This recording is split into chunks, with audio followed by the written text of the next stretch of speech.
Hi,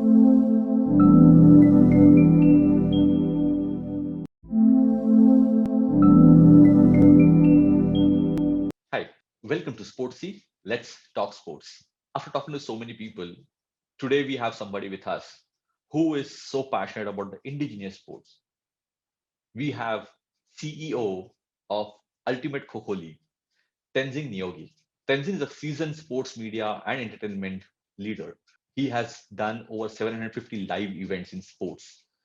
He started his career with golf, moved on to Kabaddi, and from there now to KhoKho. He believes in three application of three R's in his life: is resilience, reach, and revenue. We have with us CEO of Ultimate Kho Kho League, Tenzin Niyogi, discussing what it takes to build a business, sustainable sports business, and what it takes to grow an indigenous sport. Thank you for watching. Thank you for liking and thank you for sharing. But please do subscribe on our channel, Sportsy Says, and help us spread the word about Sportsy. We go with the same handle, Sportsy Says, across all the social media platforms. Help us spread the word about Sportsy by subscribing on his channel.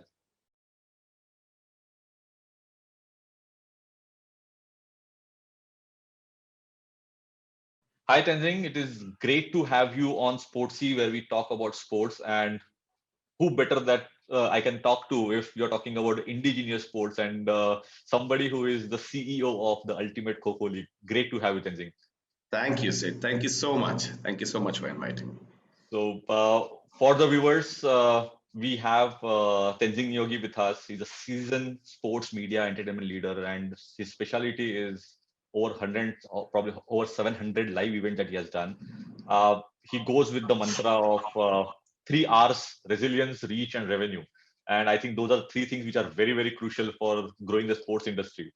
And he has taken something on himself, which is a great property with amazing partner, is KhoKho, getting the second best or probably two of the tagging sports in India to this level, and launching Ultimate Kho Kho League. And recently they signed up broadcaster as well with Sony. So great going, Tenzing. Thank you. Now, my first question: you have an amazing journey from sports to media to entertainment, a live event. Uh, what did you learn in the journey? How did it happen? Well, it all started off me being a cricketer at under 13, under 16, 19. I played SGFI, went into the sports hostel. And from there, of course, there was only one perspective that we had to do something in sports. So I enrolled myself into the first sports management course in India called ISWPM in Kolkata. Okay. And we were the first batch coming out of that institute. Immediately got into Tiger Sports marketing, uh, and Tiger Sports was a fabulous ground to sort of learn. Because first year I didn't have a respite. I worked 365 days a year, 5 days of working and 2 days of golf. So we were doing close to about 120 odd corporate events, the PGAI tour those days, Mhm. the amateur tour, the junior tour, the ladies tour. So close to about 250 odd events a year. Wow. And it was sort of all access to all the departments. So it was marketing, operations, sponsorship, sales, finance, um, proposal making, client servicing, so on and so forth. So that was great. From Tiger Sports, went off to Muscat in Oman, heading an SBU of my then managing director Brandon. Launched OER CEO Golf, which is a fabulous place in the middle of nothing in Middle Yes. East. Spent about a year there. Came back, joined in Global Sport with Mahesh. Did golfing there. Did a lot of celeb management there. Went on to Sport 18 CNBC, was part of the founding team, launched cyclothons in India, which was a great achievement for all of us. Were the broadcast partners for long distance running, got golf into India because CNBC was the official broadcast partners with PGTI those days. Mhm. And that happened. We got Aircel on board with a record number of title sponsorships. So that was a big deal, a 5 year deal if I'm not mistaken. Then from there, went on to lead Elite 10 Golf, India's only premier golf channel. Yes. And those years, it was the most expensive channel in per subscriber per month. Got about 2.5 million subscribers. Put it across 267 golf clubs, including the 4G golf clubs. Got into distribution, understood broadcast, understood broadcast management. Distribution, again, of course, was a fabulous thing because selling golf in the interiors of India was a fabulous experience. It's difficult, and selling non-cricketing genre is has always been a sort of challenging process. From there, I went on to lead a SaaS-based sponsorship evaluation software in based out of Montreal called Sponsorium. Had Mhm. international clients in Mastercard, HSBC, Coca-Cola, Rugby Sevens. Fabulous software there, way ahead of its time in my mind. Uh, Great for the Western market, LATAM market. Um, then from there, of course, got into my own consultancy, leading on to Ernst& Young, EY in Mumbai. Was heading the sports advisory practice for India and Middle East. Fabulous job there. Great, massive outlay there. You will understand that completely. And that is where I dwelled upon this one thought amongst all the other things that we were involved with. I wanted to build a league, dreamt of creating a league, curating a league, Mhm. and put a few things in the paper. Me and my team came up with the concept, named it Ultimate KhoKho. I still have that presentation with me. And, and from there, started tapping in the federations, the government licensing. Didn't see the light at the end of the tunnel for close to about 7-8 months. Kept persisting. Eventually, landed up with a meeting with Mr. Sudhanshu Mittal, KhoKho Federation President. Had a meeting with him, half an hour power packed meeting. We exchanged a few numbers, and he said, "Can you get me an investor?" I said, "Okay, I'll try." And sent a few messages. Amit Burman happened to be one of them. He responded back immediately, with all kudos to him because he's always been a man with a foresight in terms of sports investments. Yeah. So he messaged, and within 15 days, we had a deal on the table. And Wow. in my mind, it is one of the biggest non-cricketing sports deal in the history of Indian ecosystem. Yeah. And it's So, read about it with Mr. Berman's interviews and everything. I read about it that he yeah, said, I don't think it could have been any other sport but Kho to put my bet on. And what he absolutely. has played on. So, Tenzing, this is amazing journey, and I think this is just a start as we speak right now. It's just the broadcasting deal that just happened, and it's second half of the year when we see the action. But as we say, right, how does it feel to head a amazingly international sport like golf, from there to Khalsa Warrior Kabaddi, and Right. from there to building a more indigenous sport like Kho. What are the different emotions that go through when you have this kind of path? See, I think it's come to think of it, it's been quite an incredible journey. From the fastest, from rather the slowest possible television sport to, in my mind, one of the fastest sports in Yeah, television. exactly. Right. So I always sort of try and sum it up that way. Golf was a sport which is fairly individualistic. You also play, and you're the only competitor of yourself. That's what the sport teaches you. Luckily, I had to learn the sport in order to sell it, and that was the beauty of that. Um, well, golf in India has always been, because of the lack of infrastructure and lack of public courses in India, it's been fairly restricted towards the corporate level. The amateur tours are fabulous. The junior tours used to run fabulous. I'm not aware as to how they're being run now. IGU was the biggest sort of helping hand under the IOA, and from a PGTI, PGAI perspective, there was a year when there was a few parallel bodies running, but end of the day, I think it was run very professionally, and I started my journey when Pro Golf Association, the overall tour was, the prize money of the overall tour was about 14 lakhs, And when I left it, it was 15 or 17 crores. Wow. So that's the journey I did in golf. But what I understood was that after a while, when you're trying to sell golf in a market like India, it becomes slightly difficult because a lot of people don't play it.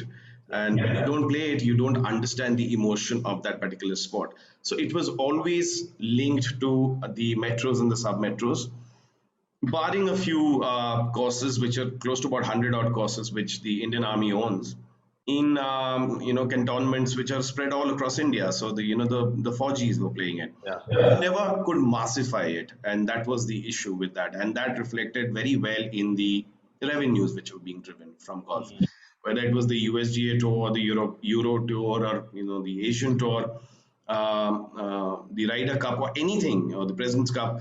All the rights we had in 10 golf was difficult to sell. Cut to Khalsa Warrior was a different ballgame altogether. I chanced upon it. And that was circle style kabaddi, which I believed was a fabulous format because it was man to man combat in the Yeah. purest sense. It was not even tag, it was seven people on the other side, but if you tag one, it's a one on one battle. Yeah. So that was there, but they had grand plans which never worked out. They wanted an sort of an IPTL equivalent sort of a format, traveling into 5 countries. Yeah. We did launch it in London in the O2 Arena, which is great. Correct. India played Pakistan. There were Spaniards who were playing it, big bulky guys. But at the end of the day, because of the ground, the court was so big, it could not be captured on television properly. Interesting. And I've always believed in the fact that if you have to succeed in a country like India or any other country, which is maybe the BRICS, for example. So I believe that LATAM, Brazil, Sao Paulo is the nearest competitor to Yeah. us. It's the exact dimension, the demography, the economics of the country. Because we are much higher, but in terms of the per capita income, we are quite similar. So it's Mexico, right? So these are the examples which I've always taken in my career to say that how can it work there in LATAM, right? And from that perspective, you always have to have a closer arena sport, a fast-paced spectacle, which has to be magic on air. And that's where I believe that of course, when Kabaddi came in 2014, a lot of people had thought about it in 2008. I can tell you that me and a couple of my friends and my erstwhile CEO, we had conceptualized a Kabaddi league in 2009. Wow. And we had done the complete dipstick, the insights. Unfortunately, we didn't get a green light from our top management then, and somebody else got it. It's all about first mover. It's all about building a right product at the right time, and I think that's what happened with KhoKho with us.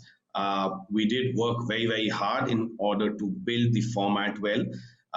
And when I saw it for the first time in a city called Ichil Karanji, you will be aware of that. It was maddening because what I witnessed was just uh, magic. It was out of this world. 40,000 people thronging to just watch one match being played of KhoKho in clay, and not even arena style seating. It was just out of this world. Just standing next to the line.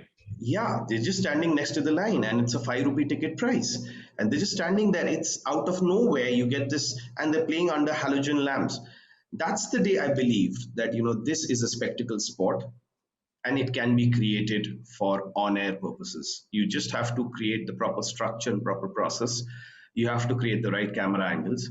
And this is the journey which I would say what I've realized from stationary cameras in golf to long shots in World Kabaddi League to close-up shots now in Interesting. Ultimate Kho. Wow. The progression has been very organic, but it is all very driven towards massifying a particular product which can be consumed by all age groups. And that is what I believe Ultimate KhoKho is all about. Wow. This so good. The way you look, I think when you at one time you were saying that the field is too big to capture the eyeball. I was going to ask whether the KhoKho field is bigger. That was the first question, but I think you did not give me a chance to ask that question later. The way you explained it, I think that was fabulous. Because I grew up playing KhoKho. I come from Virar area, which is in Mumbai. So Right. So we used to have something called Vasai Kalakrida Mahotsav, which is like 40, 50, 60,000 people used to participate, and the sports Wow, division, the kabaddi was the kho was the biggest event I that can we used to imagine. have, and all clay under the halogen. What you're saying, it just made me nostalgic of my school days of playing there Right. at the district level games, and I think that is one game I always thought that after kabaddi, why nobody's talking about kho, but probably I think that we were waiting for you to make it happen. So yeah, so yeah, as you said, right, the kho is so fast paced, and I think it is probably the fastest game that gets played in India. If at the team level or at the tag level that we're talking about, but when you saw that the way kabaddi was growing, did it give you more hope to make Kho more successful because the way kabaddi grew? So I don't want to compare it somewhere, but obviously there is a benchmark always happen that we are sports industry people. You want to make sure commercialization happen, the visibility happen. So how did you actually look at the PKL to plan the ultimate Kho? Well, see, without a doubt, today, if we are all heading towards a multi sport nation, which all of us, including you, myself, and the overall ecosystem, I talk to my friends, I'm sure you talk to your colleagues and friends, we are all gunning towards one aim, which is a multi sport nation in Correct. India. Cricket has dominated us for way too long. And this is coming from an ex cricketer who still plays cricket, Yes. right? But the fact is, what Pro Kabaddi League has done, you cannot take it away. It's second to none. It's fabulous the way Charu Sharma and Mr. Mahindra conceptualized it, Correct. how Star took it, and how they build a property which is, which is consumed by every possible Indian, and they connect with it Correct. because it is the Mitti Ka Khel. Uh, when I saw KhoKho, my first reaction was exactly what you said. I believe that there is a coexistence format which should be available in India. Mhm. Why should Kabaddi be compared to Kho, to a wrestling, to a basketball, to a volleyball? Correct. Why? There are our countries with 1.4 billion people. We've got at least 7 or 8 indigenous sports, out of which 3 have now taken shape. Yes.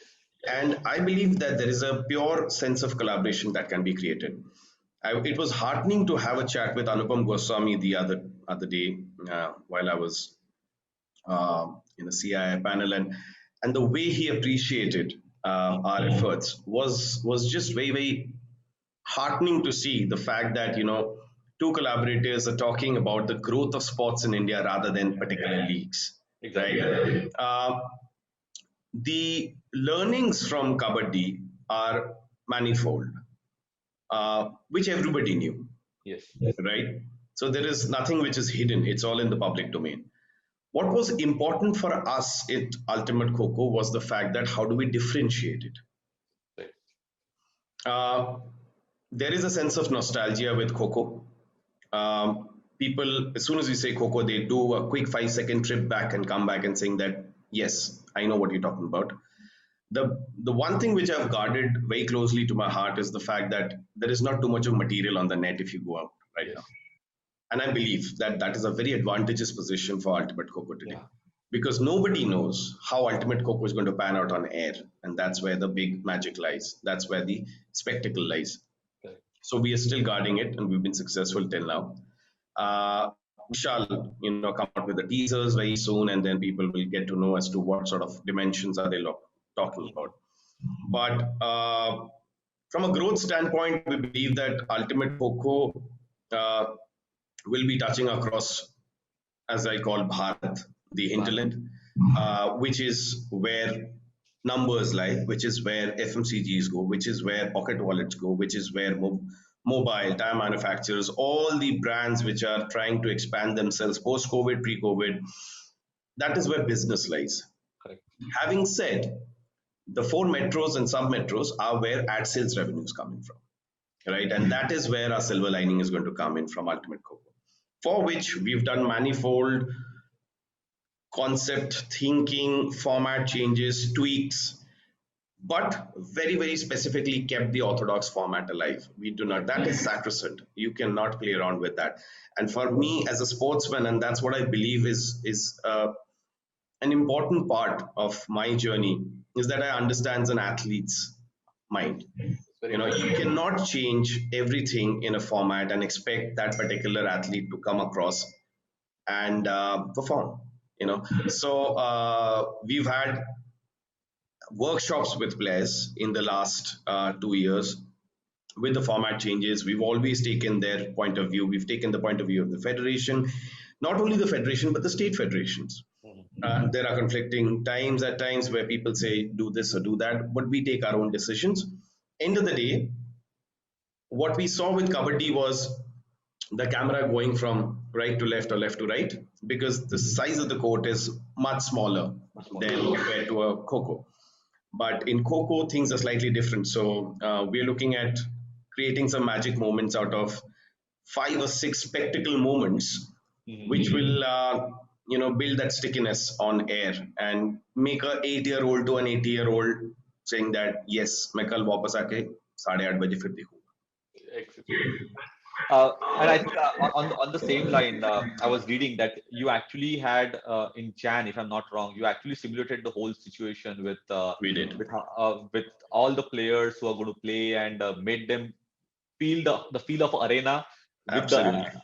I don't think anybody else had done it before.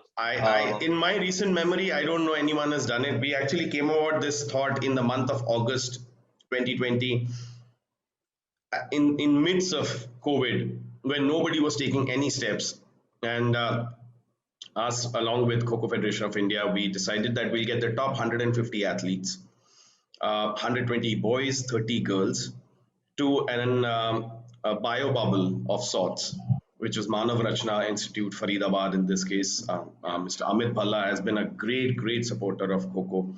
Uh, so we got them there. 15th of Jan, we launched a high performance training camp under the blessings of Honorable Sports Minister Mr. Rijuju. We did that. Suresh Raina was there, Mohammad Shami was there, Sushil Kumar was there. It was fabulous. But India defeated Australia at Gabba that day. Yeah. And we thought that we've lost all media. But that's where, the proof of the pudding comes in. The media has been so kind that the very next day we were splashed across 250 online articles, about close to about 75, 80 print articles, and then boom, suddenly it just took off everywhere. All these players were taken care of, from the biometrics to the before after physicality to their grooming sessions to explaining them how we will be addressing the media, so on and so forth. And there were multiple of these matches. Finally, 15th of Feb, we actually did a before after, and we created a 4-day match like scenario simulation at Indira Gandhi Stadium Mhm. with lights, camera, action. And 3 production agencies came to us to showcase and pitch to us as to what the right camera angles would be while we were sitting at the PCR and watching the match live, which was happening. Mhm. So we wanted to be ahead of the curve. By end of Feb, we wanted to know how this product looks, step one, draft one, on air. So what we did was we viewed that not on a giant screen, but on a television in the PCR room. That's how Mhm. India is going to consume Ultimate KhoKho. Correct. And Yeah. when the players saw it, they were just flabbergasted. They just could not believe their own eyes. They said, "Aisa bhi hota hai," and we said that Ultimate KhoKho is going to be 10 notches higher than this. So brace yourself, and you're professional athletes. You're the future of KhoKho in India, and that was the sense which I wanted to give to the players, that without you, there is nothing. Correct. That is very, very important. While there is sports administration, there is business, there's commerce, there's economics, there's revenue model. All of that is nothing without the athletes. Correct. And I think that is something which I'm really proud of, that we passed on that message and communicated that to the players and the coaches and the officials. So now Mhm. as we speak, there's a coaching camp going on for the coaches and the technical officials right now, where we are testing our new sports dashboard, scoring dashboard. Wow. I think I have on been part of you are Indian for the sports industry for quite some time than me, but last 8 9 years that I have been part of, I don't think I have not come across anybody who has thought of so many things that I want to launch a, a perfect product on day one. Yes, there will be improvements. You always there are. That's how you grow as an athlete as well, right? We grow, but it's Macy's statement that it took me 16 years to become an overnight success. So Yeah. yeah, so I think the whole the proof of the pudding is already there. It just have to have icing and the cherry on top, which is we are waiting to see that. Uh, so I think a lot of viewers of this channel are there are three basically buckets that we already have. We have sports management industry professionals or the aspirants. We have athletes and the parents. And the confusion is for all three. If you are not playing cricket, everybody else is confused in India, as you said, right? But we are growing into multi-sports thing. So from an athlete perspective, that now you're saying that okay, then you can make career in KhoKho. So that's a big thing that you're talking about to a tier two, tier three city. Right now, it may not be a tier one urban, but at least tier two, tier three city, what Kabaddi did. The parents are going to feel good. Parents of athletes, at the same time, parents of the people who are doing sports management MBA, they're going to feel good that there's one more 13th league now is launching, 14th league is launching in India now, and there's a more career to be made. But for the sports management perspective, what are those things which are required to launch something new? It may not be at the ultimate KhoKho league, but you have done close to 1,000 events in your life. So, from your experience, what do you have to consider while launching a new property in whatever capacity that you want to? What are the highest qualities that you need? Well, giving examples from golf to cycling to marathons to futsal to anything, and now to ultimate KhoKho. Uh, I've always believed in the first piece is understanding the problem statement and the gap in the market. The day one gets that as to what is the consumer wanting to watch, wanting to consume, is very important. It sounds difficult, and it is difficult, no doubt about that. But I believe that when we started out with our MR dipsticks in multiple cities for KhoKho, we realized that there was a gap of where consumers wanted to watch something apart from Kabaddi, apart from IPL, something which is more sort of compressed in an arena style, but Hmm. very fast paced. Right. So hence, and of course we had already started off with the journey, but it actually reinitiated and sort of reiterated the thought that yes, we were at the right path. Hmm. Firstly, it is all about understanding the problem statement. Right. It's very, very important. The other part, which I've always believed, is that with the problem statement, how do you add value?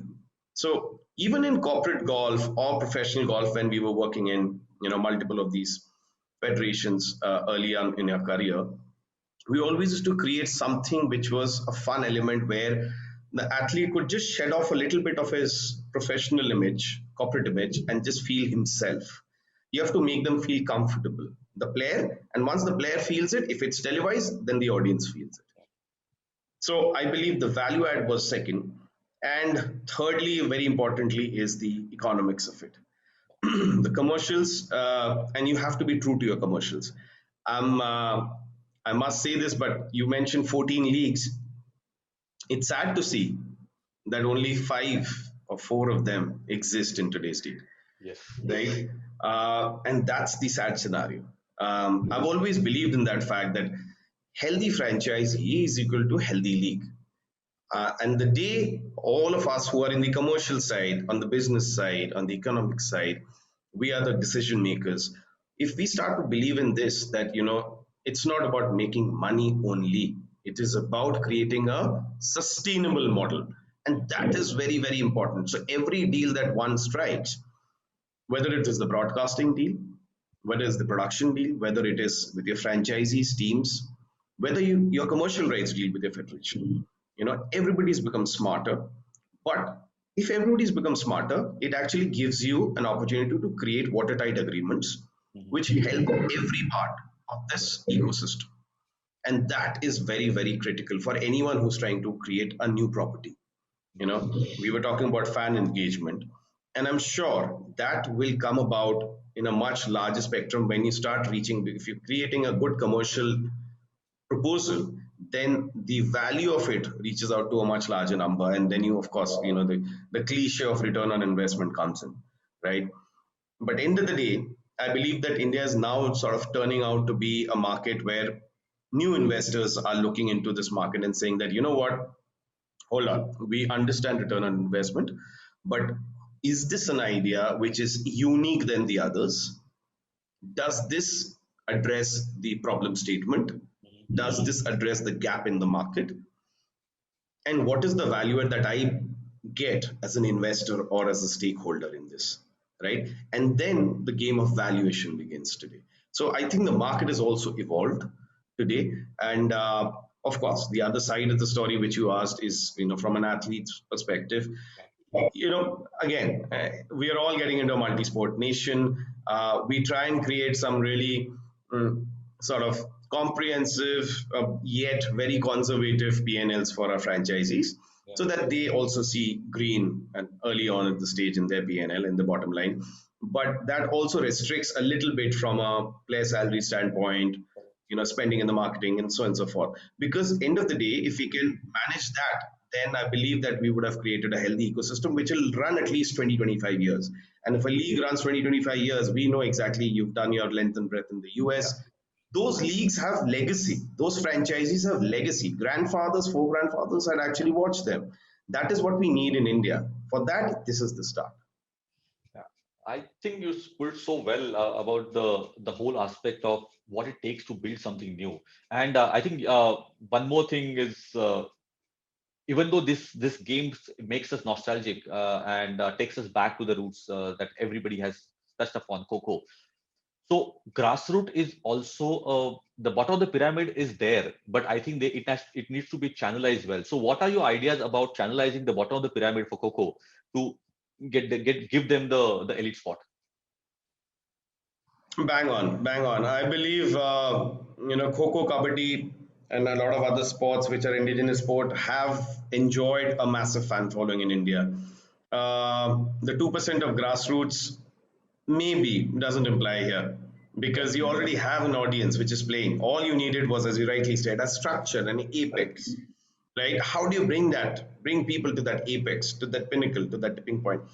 And that is where Ultimate KhoKho was born. To be fair, the idea was that when I dwelled into it, I understood the bottom of the pyramid as to how a player's journey was happening, whether he's an under 14, under 16, under 18, or senior national.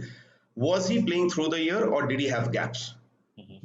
For example, when I was a cricketer, I was playing Delhi, so I used to play first division Delhi hot weather, DDC hot weather, but that was throughout the year.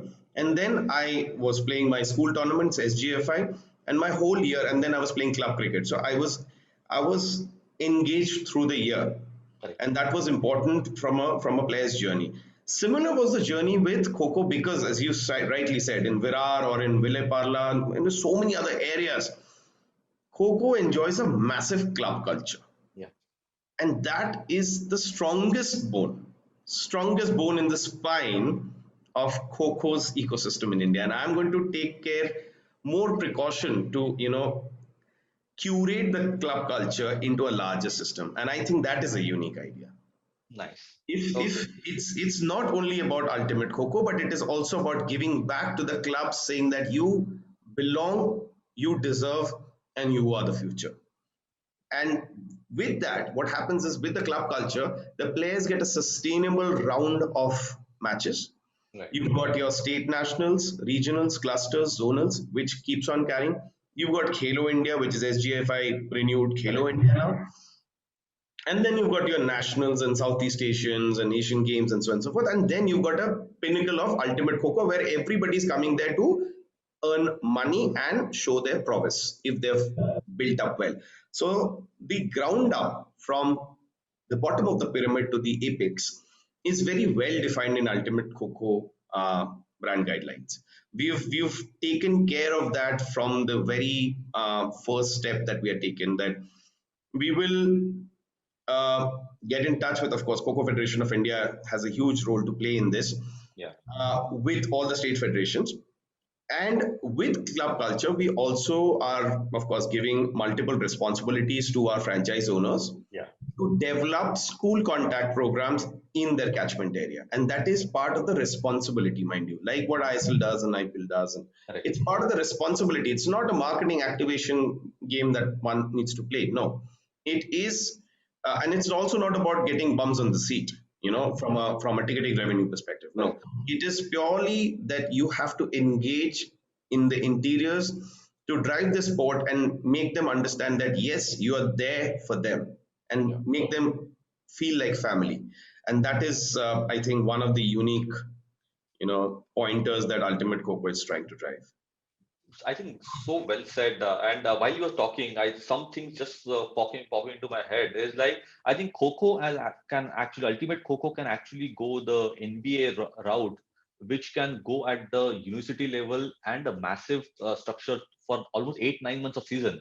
Because you're talking about starting with six franchises right now, but if the economics are good, it doesn't stop us to have 20 franchises across India for game like Kho. Yes, cricket is different, Kabaddi is different, but Kho is probably I feel can go to 20, 25, for 30 franchises. I'm sure that those light up your I numbers and can you tell already you that have we've planned. got some fabulous plans on Grassroots. I can't divulge it now, Obviously, but I obviously can not. tell you that we've tried thinking ahead of the time. We've tried thinking ahead of the curve, and we've already made them part of our plans and the agreements. Yeah, We because plan to create certain things with Grassroots and collegiate programs. yeah, because that is what will make the change in Indian sporting culture and sporting scenario. And it could be four zones coming together for one ultimate kind of thing, which is like an NBA structure, right? I think that is what is What possible. I've always believed in it, so I'm so glad that we're discussing this. I've always believed, and of the concept of a feeder tour. Yeah, You know, and surprisingly enough, the only good feeder tour that Indian sport had was golf. is it okay? Yeah, golf had a fabulous feeder tour. Cricket, I don't discuss cricket because it's a different monster Yeah, altogether. But correct. look at the others. So I believe feeder tours are so important, and that's the way forward. Mhm. You know, baby leagues is something which we need to get into now. Yeah, It's high time.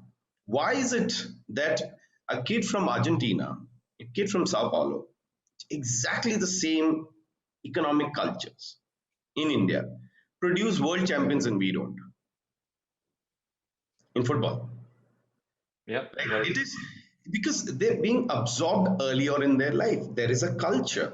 And what all of these countries have done is that they've curated a wraparound around the culture, the, the particular sports culture, which I think we have managed successfully for cricket, Mhm. but we failed miserably to replicate that in other sports because we've been too sort of, one-sided of, building a professional commercial platform, which is, I'm not saying nobody's right or wrong, but the fact still remains that you need to, in order to create a sustainable model, you have to build on the culture and the culture of a particular sport is the next life because that's how you're going to take the next generation ahead and believe in the product saying that yes, I can make a mark on it.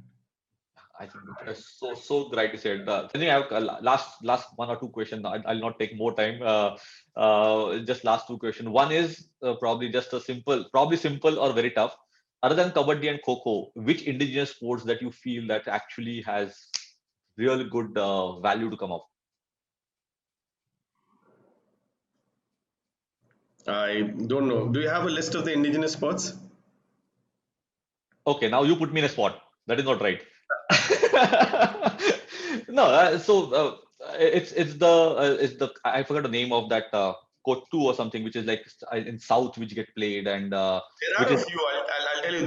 There are a few of these. So there is this one which is played in Tripura. So if you look at indigenous sport, what I really have come across in the last 2 years is the fact that northeastern India is rich, yeah, and for some reason doesn't nobody has have tapped that market.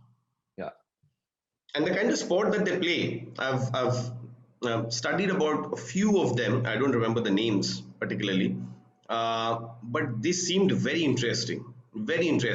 And most of them do not take too much of square foot. Mhm.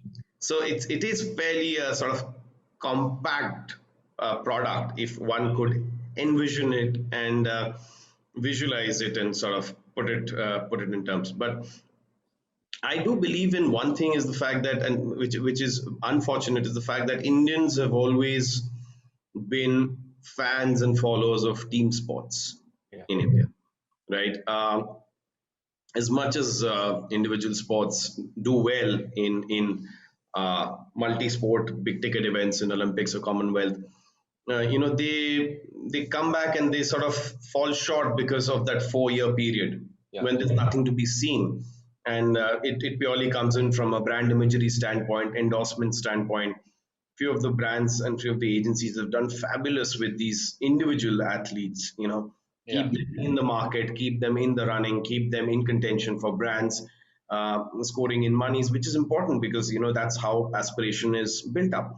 But overall, for some reason, Indians have always been sort of more pro towards team sports and more pro towards team sports which win gold medals, Right.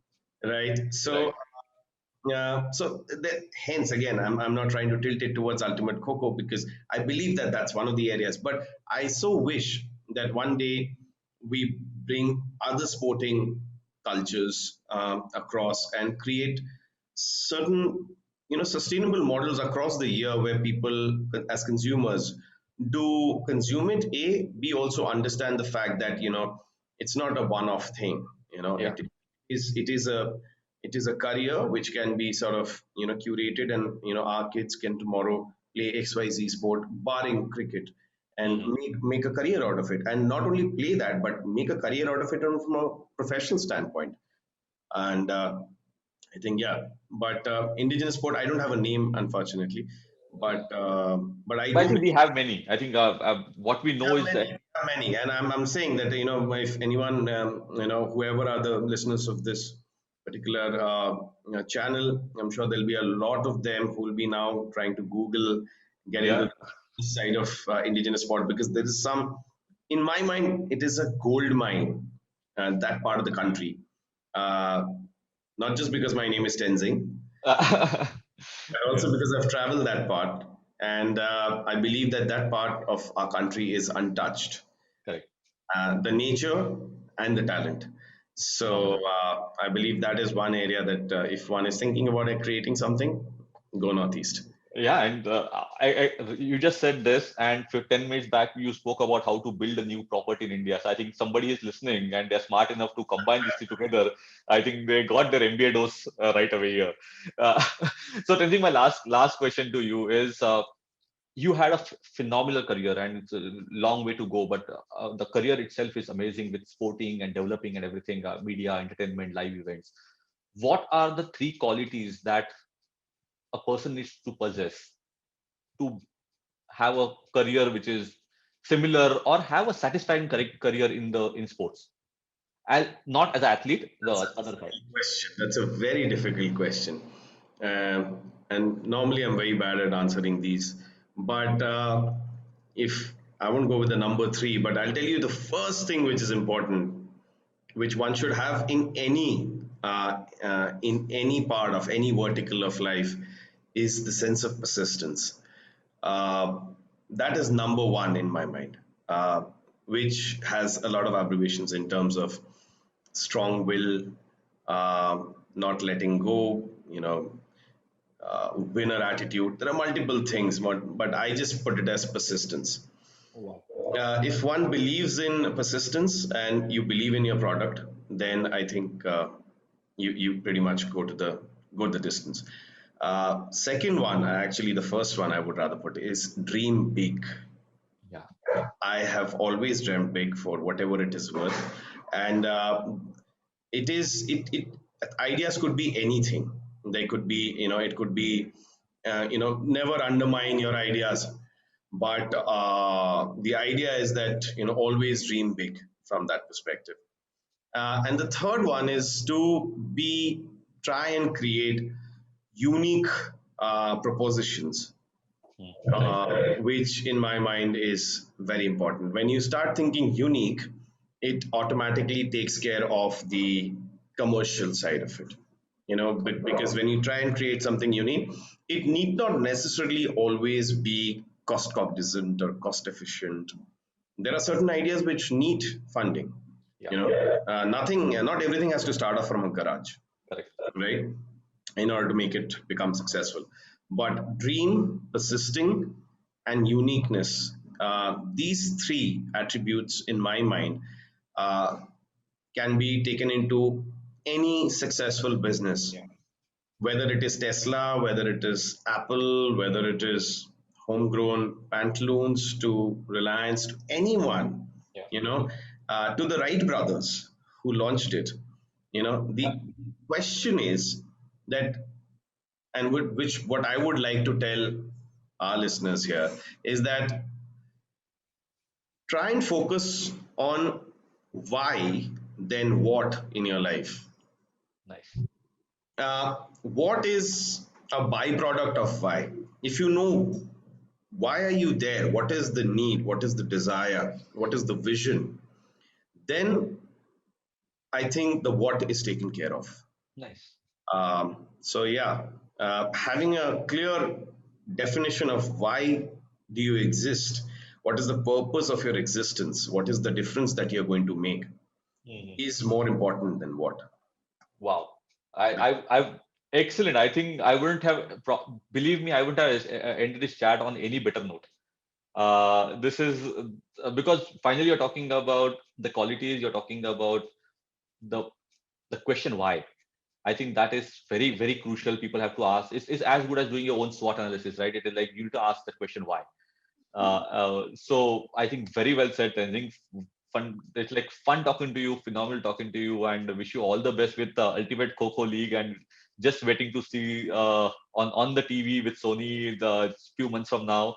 But all the best and looking forward to it. Thank you, Sid. Thank you so much for inviting me. It was a pleasure talking to you. Lovely set of questions and had super fun. Thank you. My pleasure. Thank you.